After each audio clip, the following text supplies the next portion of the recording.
Sports with Mike Gazzillo. I'm Drew Blevins, alongside the man behind the mustache himself, the head coach of the NC State hockey team, Mike Gazzillo. As always, our studio time here is brought to you by Moe's Southwest Grill. You can visit them at moescatersraleigh.com. Coach, good to have you back in for the last show of the season. Good to be here, thanks. Well, we begin everything with the ACC tournament. The last time we saw you, you were getting prepared for it. The ACCHL becoming that much more competitive. You are the regular season champions going into that tournament, and you play Navy, who is the 8th seed. And surely you don't want to overlook anybody, but you had to think going into that game, it's Navy. We got this. I did not. That said, I'm sure there were guys that did. But I've always been pretty careful about telling guys not to look past people because you never know. And again, I've said the sports world is riddled with teams that never should have been there and won it all, and teams that should have won it and didn't. And so you just, it's a whole new season. It's a whole new season, and you got to approach it that way. I mean, certainly you can't overlook any team by any stretch of the means, but Navy came out, and to their credit, they played an outstanding hockey game, and really a whole lot of the keys to the victory was Eric Murbach in net, made some tremendous saves, got fortunate as one ringed right off the post in the second period, and Garrett Sunder was able to poke home a goal in the second as well, and that ended up being the difference, a 1-0 game. Yeah, it was real tight. I mean, their goalie played a terrific game. He really kind of held us from getting a few more points early on than I thought. And I think him playing well kind of energized the Navy guys, you know, because, hey, they're still, look, I mean, there is the mentality that they're going in as the 8th seed playing the number 1 seed. And, you know, I think that when good things start to happen and you're in that situation, you got nothing to lose. You're starting to feel like, hey, maybe this is our year. And they really responded to it. It was a really good game. It was a very good game. Yeah, it was a very competitive hockey game. James O'Halloran was one of the candidates for ACC Goaltender of the Year. It's a crazy goals against average, hovering in the high 2.7, 2.8 category, averaging 43 saves a game. Just simply impeccable numbers. But going back to before the ACC tournament, you were losing a couple guys to the injury bug in that last weekend against Carolina and Elon. Did that affect the offensive production once you got into ACCHL tournament play? I don't think so. We were down. I mean, we played Elon. We had like 12 guys. I literally was on the verge of canceling that game in the afternoon just because I didn't know the conditions of the ice at Hillsborough rink were just terrible. And I really didn't want to take a chance of getting anybody hurt. But the guys that could play said, look, we could really use the game going into the tournament, and we really don't want to cancel it. So we didn't. We wound up winning, which was nice. I'm happy that no one got hurt on either team. But we did get some guys back going into that tournament. You know, was some guys banged up a little bit? Yeah, but I'll bet if you looked around at the other teams that played, they played with guys that were banged up too. I mean, you got to. That's what you play for all year. So, you know, if you're not that hurt that you can't play, then you're suiting up and you're on the ice.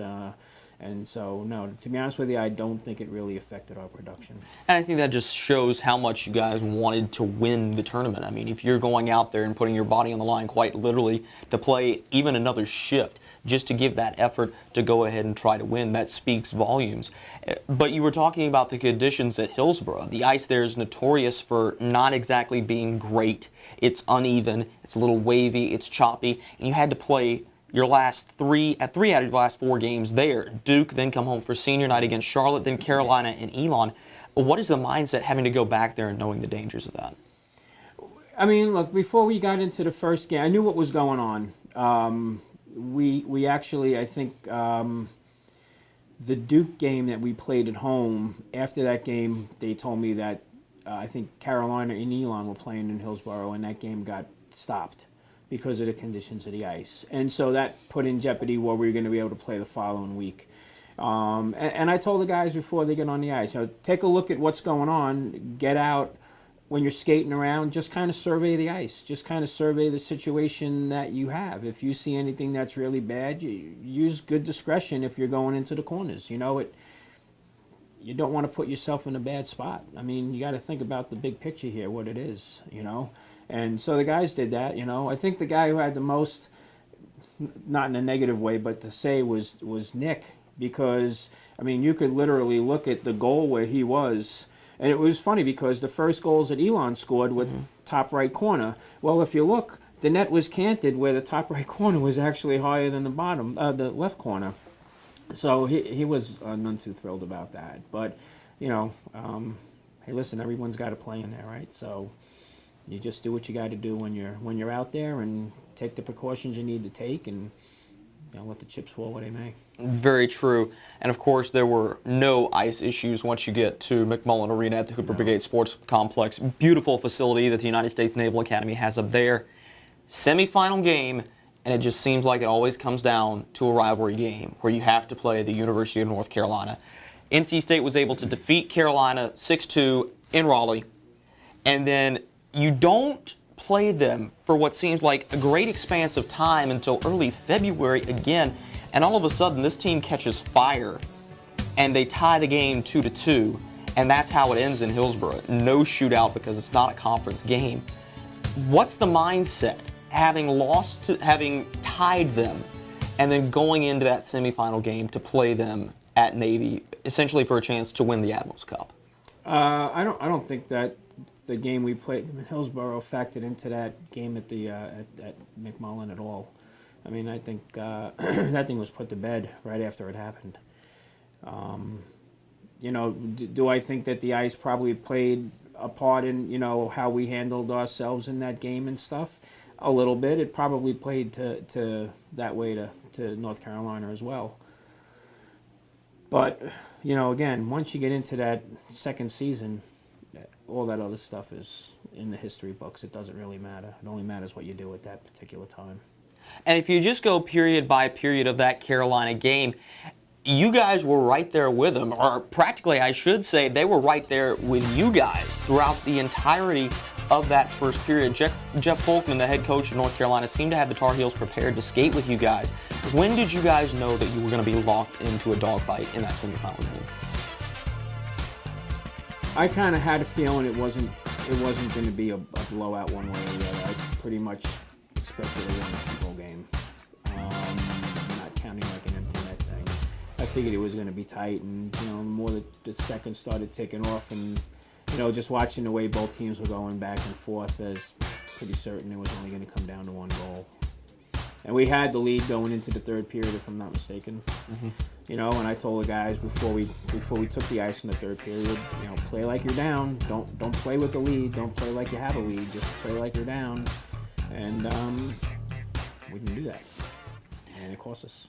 There was a big play in the second period where the Tar Heels get the puck and they're coming up the sideboards. Akul Gupta has it. It ends up being an odd man rush, and he fires a pass into open space, and A.J. Hamel is right there to send the one-timer into the back of the net. That ties the game for Carolina again.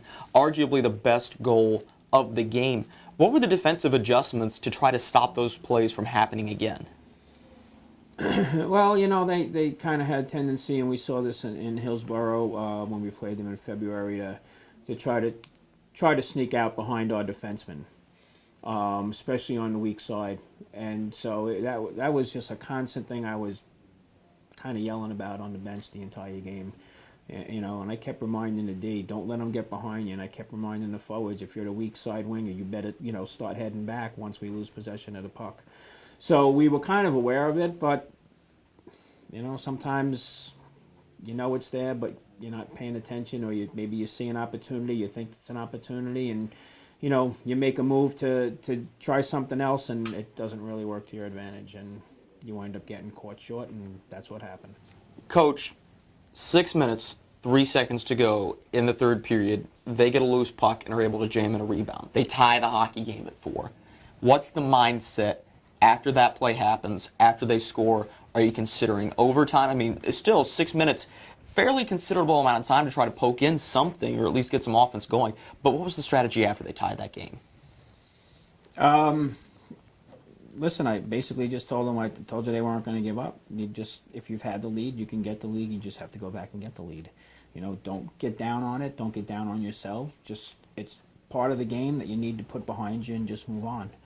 And that's, guys, understood that, and guys were positive about it. And I mean, let's face it, the third period, we had a lot of the seniors out there.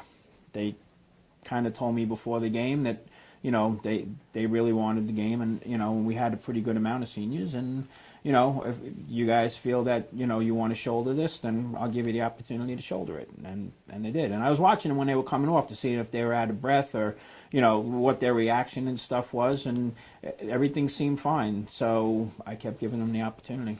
And it wasn't a wheels fall off the wagon moment. It wasn't No. if Carolina was on the precipice of scoring for the next 6 minutes. I mean, the Wolfpack had so many opportunities, and it just seemed like it wouldn't go in. If I'm not mistaken, one hit the post. Jackson's there to make a couple of saves on the edges. The puck just doesn't go in until a minute 13 to go, where Carolina quite literally gets their only scoring opportunity of those last 6 minutes.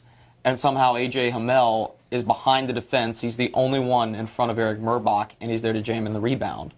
And then all of a sudden you have 73 seconds to try to tie the game and force overtime. Yeah, I mean, that was a classic example of don't let them get behind you. Know where they are. Make sure you're a defenseman. Make sure you see everything going on ahead of you. And that didn't happen. It was Nick that was in the net, not Eric.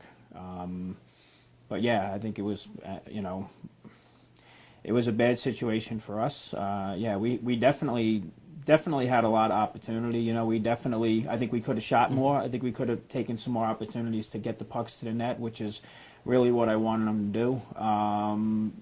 Sometimes they try to hold off because whether it's, I don't know, maybe they don't really have the confidence in the shot or they're trying to set somebody else up. We don't have time to worry about setting anything up. Just get it to the net and let something happen. But again, you could say it so many times and they can acknowledge it, but it's up to them to go out and do that. What are you going to do? Well, and Nick Camaras is right there. He's already made a couple of saves in that sequence, and then it goes in. But 73 seconds to go, as you said, throw the puck to the net. As you're watching the seconds tick off and watching the puck either glance off of somebody's shin pad in front or miss the net wide, what are your thoughts going into those last 10 seconds and ultimately the final buzzer? I mean, you guys were the regular season champions after all. I mean, to be honest with you, when they went ahead, I put my guys out. I had been thinking prior to that about, getting 4 guys on the ice to, for the overtime. And honestly said to myself, you better start giving some thought to shootout because we did work on the shootout in practice the week before. And part of it was for the goalies, but part of it was for me to get an idea what the shooters were doing. And I told them, no fancy stuff, no clowning around. Keep it serious because you're really giving me an idea of who I'm going to put out there. So you're kind of auditioning. So I had all that going on in my mind. And even at that point, put my guys out and, we knew we were going to pull Nick and I kept saying, you don't want to walk off saying I should have shot. Because then it's too late, and I was doing a lot of yelling, shoot the puck, get it to the net. But, again, it's up to them to do it, and didn't get done at times, and cost us. 5-4 North Carolina not only wins the hockey game against NC State, but then they go on to upset number 3 Georgetown and ultimately take the Admirals Cup. And this was a team that, even back to the beginning of the ACCHL season, were not favored to do that by any stretch of the means. This was a State Georgetown rematch in the making. If Virginia was going to be there, so be it. And of course, then you do go on to play the Cavaliers, who lose to Georgetown, 1-2 from the regular season in the bronze medal game. What was that like? Oh, that's the game that no one wants to play, right? I mean, we didn't want to be there, and I know they didn't want to be there. I mean, I would assume they didn't want to be there. Got to the rink, there was a hallway that I kind of hid in for the most part. When you went off the ice, you just took it straight down for the refs. And while I was standing there, guys were getting ready to play and whatnot, and I heard a lot of laughing and joking around. And I at one point I was like, "Is that my locker room?" And sure enough, when I went in to talk to them before the game, it was. And I told them, I said, well, I guess you guys have done a better job than I have of putting last night behind you, which was a good thing. It wasn't a sarcastic comment. I'm glad you put it behind you. I'm glad you're not in the mindset that I'm in right now, so you guys are more prepared to go out and play. And I said, we understand that we don't want to be here, but this is you play the hand you're dealt, and this is what we're dealt. And, you have a choice now. You can go home with nothing, maybe a fond memory, or you can go home with a bronze medal. So for the guys who've been here for the past 4 years, you'll have something for every year, which is a lot of teams can't say that. It's what you're going to make out of it. And at that point, I'm pretty sure it was Mackey that turned around and just said, "We really want this." Okay, go out and do it. And that was a pretty good game, actually. I mean, I thought we played a lot better in that game than we played against the UNC team. Indeed, it was a thriller playing against the Virginia Cavaliers. We will take our halftime break, if you will, and when we come back on the other side, we'll be talking a little bit more about that bronze medal game that NC State is able to win, and we'll look forward to the next NC State hockey season. You're watching Over the Boards with Mike Gazzillo on Wolfpack Sports Television. Welcome to Mars! Check out our menu. Choose from a variety of fresh ingredients. Check out our salsa. Watch your burrito being made.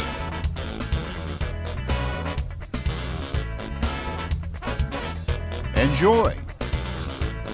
Moe's Nose Catering, burritos, tacos, and more.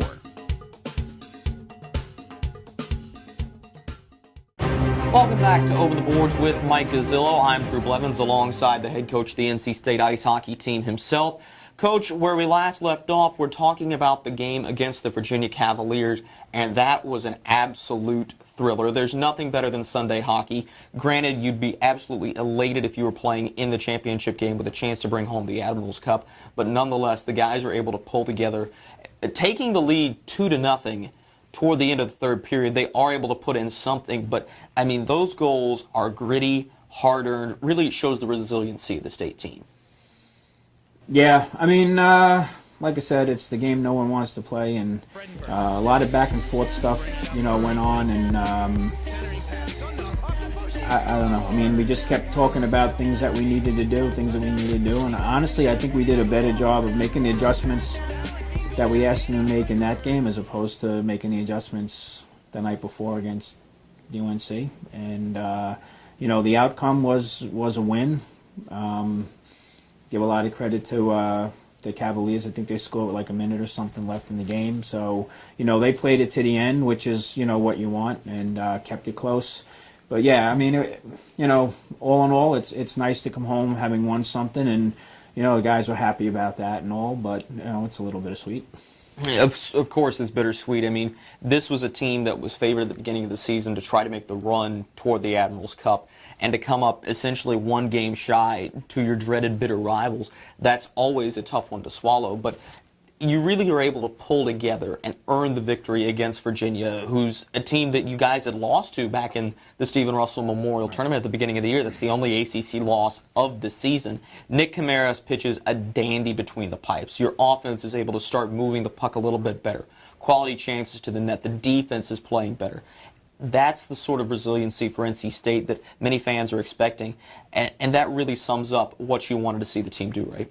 Yeah, I mean, because the guys never got, even in the UNC game, I mean, guys never got down on each other. They weren't barking at one another on the bench. There were no issues to be had. It was just, focus on what you need to do. And, you can't really, and I've said this to them in the past, you can't really sit there and complain about somebody unless you can look at yourself and you're playing a perfect game. So if you're not doing that, then you need to keep your mouth shut. If there's any kind of constructive criticism, I'll give it, but we didn't have any of that going on, and we didn't have any of that going on, against Virginia, and guys were just, I mean, everybody got involved in that game, which, I mean, not everybody got involved in the UNC game towards the end of it, so I think, that was, do I regret not involving everybody in the UNC game? No, I don't regret the decisions I made as to who played, but it was good that in this last game of the year, everybody could get involved, everybody could pitch in, and everybody could enjoy it. And that would have been the goal of whether it was that game or the gold medal game. And it truly was a team victory. NC State prevails to win the ACCHL 2015 bronze medal over the Virginia Cavaliers by a final count of 2-1. But, Coach, the bittersweet taste that you talk about had to be that much more bitter walking out of the arena, having watched Carolina score in the championship game against Georgetown, and to find out some 3 hours later that the number 5 seed, University of North Carolina, has just won the ACCHL, that's going to be something to remember going into next season. This is a team that has been gritty, grindy, at points questionable in their actions, and they're the team that comes out with a victory. That's how you'll remember the season by. How does that affect your mindset and your thought process going in to next year? You can't really base next season on one game or one event that happened the year before. You got to put it behind you. Easier said than done. Yeah, because it'll always probably be more on my mind than I think in theirs. But we graduated 7 guys, and then going into next year's end of season tournament, we're going to have graduated 9 guys because Danny Blue and Joe Panzel will not be there at that point. So it's in a sense an entirely half new team that hasn't been exposed to this. I think the guys are just, it happened, what happened, you're going to go out and you're going to move on and you're going to try to make this season count where last season didn't. That would be the message. And that provides a good transition to begin to talk about next season. The schedule, of course, is still being worked on. As always, the Carolina game is going to be highlighted, as well as the other in-state rivalries, Wake Forest, Duke. But there are some other out-of-conference opponents. Virginia Tech, you will be going back there. They should be coming back here. Correct. Clemson, talks with South Carolina. I mean, those are big school names that are going to draw crowds. How important is it to get some of those non-conference games with bigger name schools? Yeah, I mean, we wanted to get Louisville to come back to us since we went there last year, but they, like a lot of the other schools, say, well, look, we got to take care of our conference games and our league games and everything first.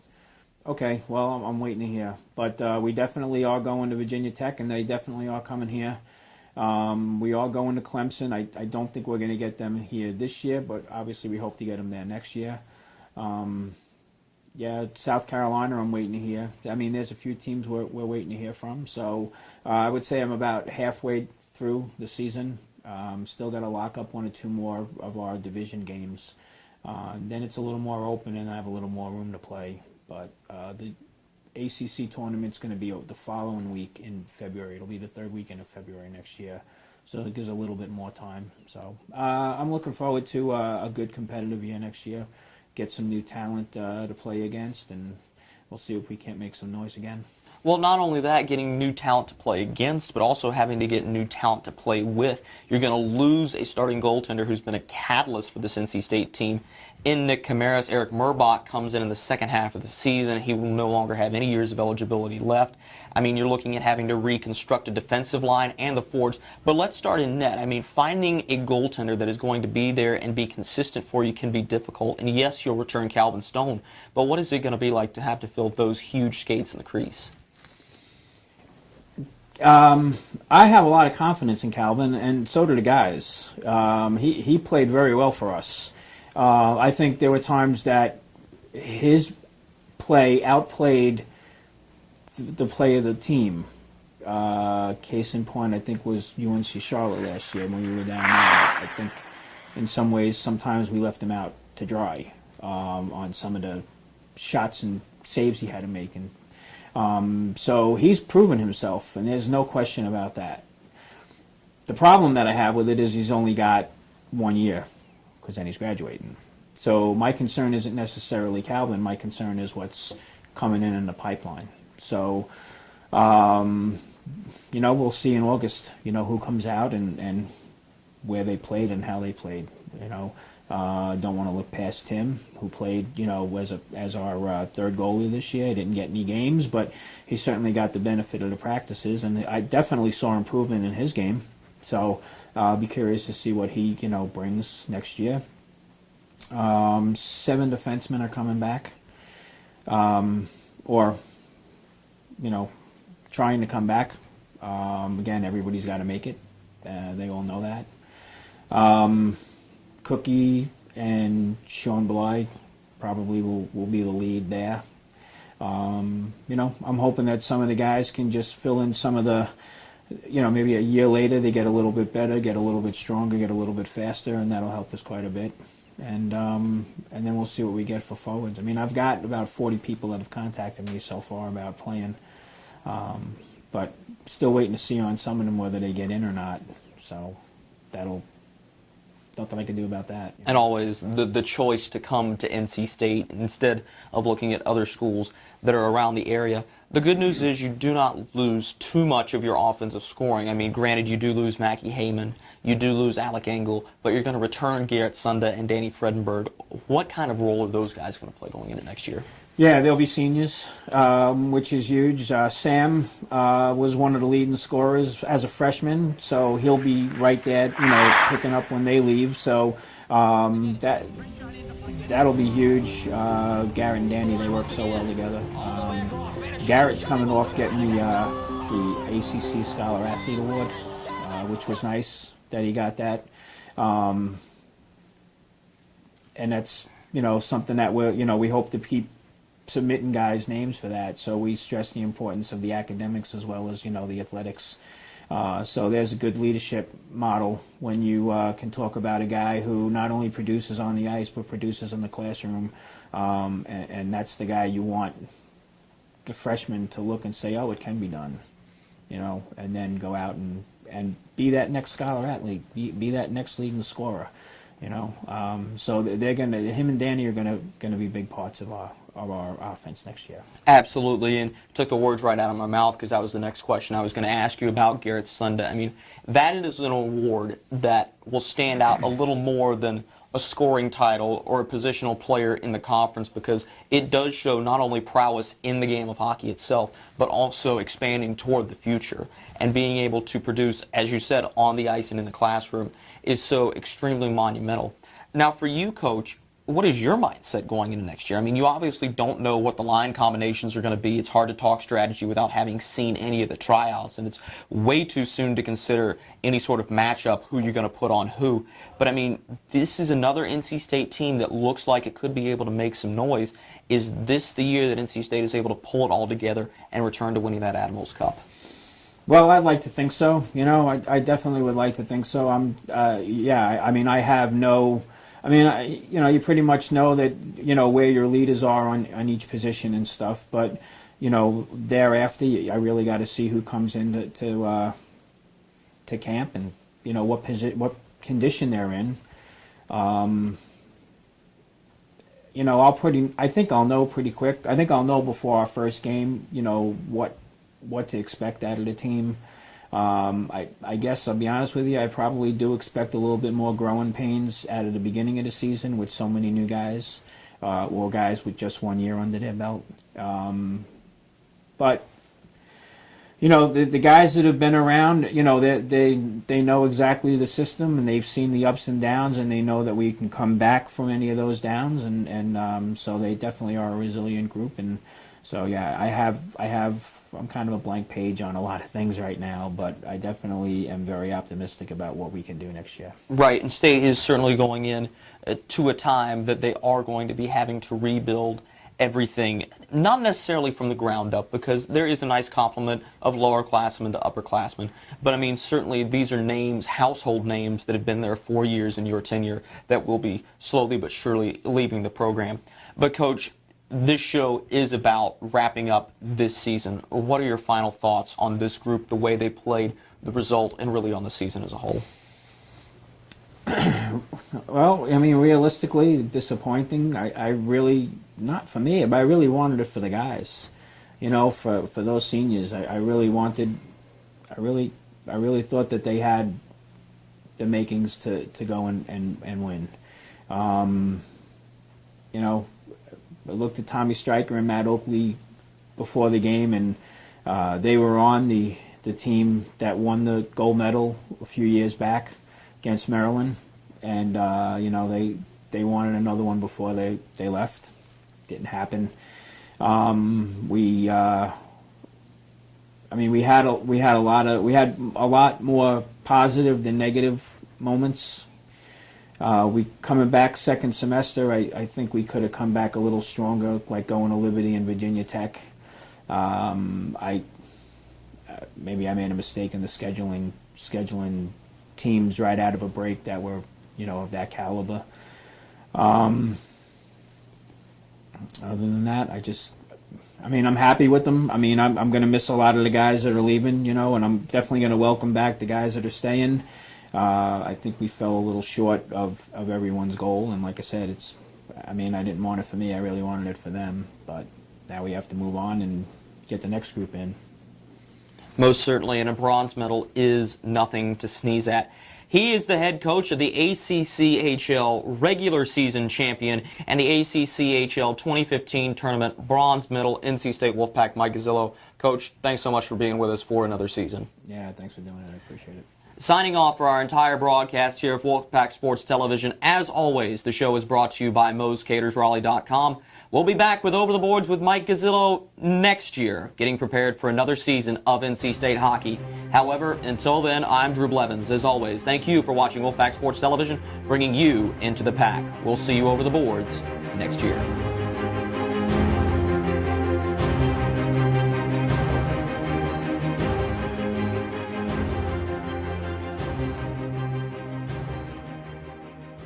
Welcome to Moe's! Check out our menu. Choose from a variety of fresh ingredients. Check out our salsa. Watch your burrito being made.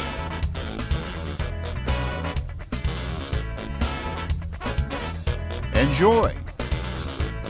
Moe's knows catering, burritos, tacos, and more.